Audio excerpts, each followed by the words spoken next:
Mesdames et messieurs, bienvenue dans cette nouvelle vidéo. Très heureux de vous retrouver. On va parler de ce malheureux événement, ces deux malheureux événements qui ont eu lieu samedi dernier, où en France, on a eu deux enfants qui se sont donné la main. Je vais peut-être censurer certains mots dans cette vidéo pour qu'elle puisse passer et pour qu'elle puisse atteindre un maximum de monde.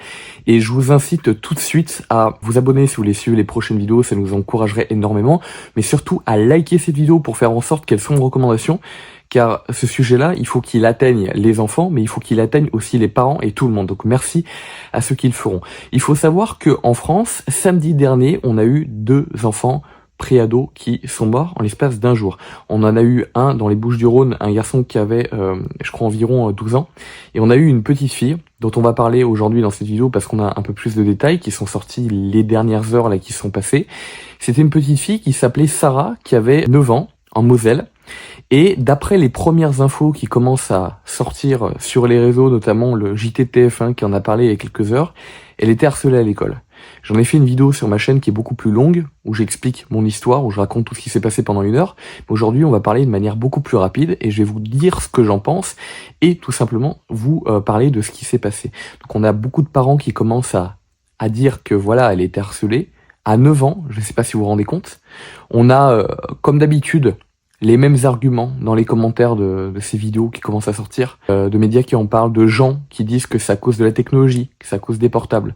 Alors moi je réponds à chaque fois que c'est l'argument des boomers, je le répéterai jamais assez, mais c'est quelque chose qu'on retrouve aussi dans la bouche des politiciens, de dire c'est de la faute du portable, il faut interdire le portable. Le portable, moi mes enfants ne n'auront pas avant un certain âge, parce que je sais ce que ça fait. J'ai vécu avant l'arrivée d'internet et j'ai vu la transformation et ce que ça a fait.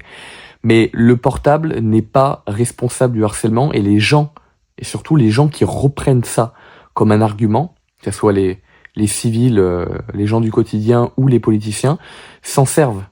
Et c'est pas quelque chose qui est fait au hasard. C'est-à-dire qu'ils savent que c'est pas la source des problèmes, ils savent très bien qu'il y avait du harcèlement scolaire et de manière générale et des violences avant qu'il y ait la technologie, mais ils s'en servent parce que ça fait plaisir aux boomers, pas forcément aux vieux, mais aux boomers précisément, qui détestent la technologie, et qui vont ensuite voter pour les politiciens qui vont parler de ça en disant que c'est de la faute des portables. Voilà, ces gens-là détestent la technologie, et ça permet donc de gratter leur voix, mais aussi de détourner l'attention du vrai problème, qui est qu'en France, on a une éducation nationale qui, pas pour tout le monde, hein, il y a des profs qui sont très bien, moi j'ai des maîtres d'école qui resteront dans mes souvenirs pour toujours, mais il y a pas mal de monde, et ça c'est un reflet de la société française et occidentale de manière générale, qui prête très peu d'attention à l'enfant de manière générale. Je dis pas qu'il faut pas tenir les enfants, l'éducation positive c'est absolument pas ce que je recommande.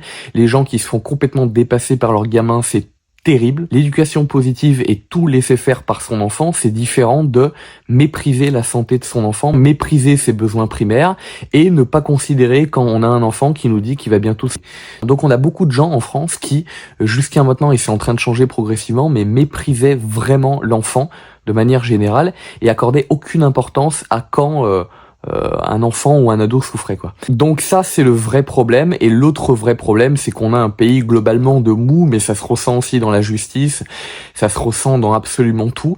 Et c'est la mollesse qui crée ces morts, parce qu'il n'y a aucune personne qui est assez forte, qui est assez alpha, on va dire, pour intervenir et pour protéger ses gamins. C'est un problème de mollassitude, c'est un problème d'idéologie, et c'est un problème de responsabilité qui ne sont pas prises par certains adultes qui, on va dire, ne pensent qu'à leur... Voilà, clairement. L'argument du portable et de la technologie permet de détourner l'attention des vrais problèmes qui sont ces adultes, qui sont de réelles peurs, et qui méprisent absolument et qui conduisent ces enfants qui sont en souffrance à une mort quasi certaine. On a des infos qui commencent à sortir comme quoi cette gamine de 9 ans était une gentille fille, une gentille gamine qui aimait apparemment promener son chien. C'est immonde lorsqu'on a des infos comme ça. On se dit mais comment un enfant de 9 ans, je sais pas si vous vous rappelez de ce que vous faisiez quand vous avez 9 ans, lorsque vous étiez en CM1, comment une enfant de 9 ans peut se faire ça? Parce que si elle se fait ça, il faut pas la blâmer, c'est qu'elle pense qu'elle a aucune issue de sortie. C'est pas de sa faute. Voilà, on a souvent jeté la faute sur les gens qui faisaient ce genre de choses, qui se donnaient la mort de manière générale. Mais si un enfant ou même un adulte fait ça, là c'est encore plus choquant pour un enfant, vu l'âge, c'est qu'elle a vu aucune option et qu'un enfant de cet âge-là se retrouve dans cette telle situation sans que personne n'intervienne. C'est tout simplement gerbant. Les gens du quotidien, de manière générale, on le voit sur les posts, se soulèvent contre ça et voient très bien qu'il y a un problème.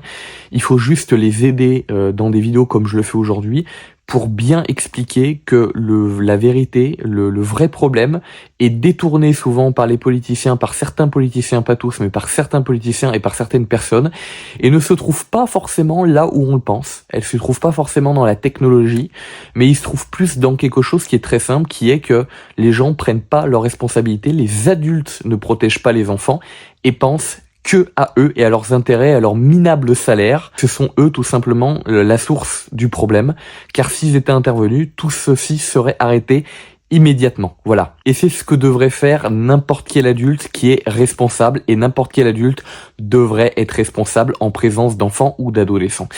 Les amis, si vous avez aimé cette vidéo, n'hésitez pas à la liker. Quant à moi, je vous dis à très vite. Ciao tout le monde, à bientôt.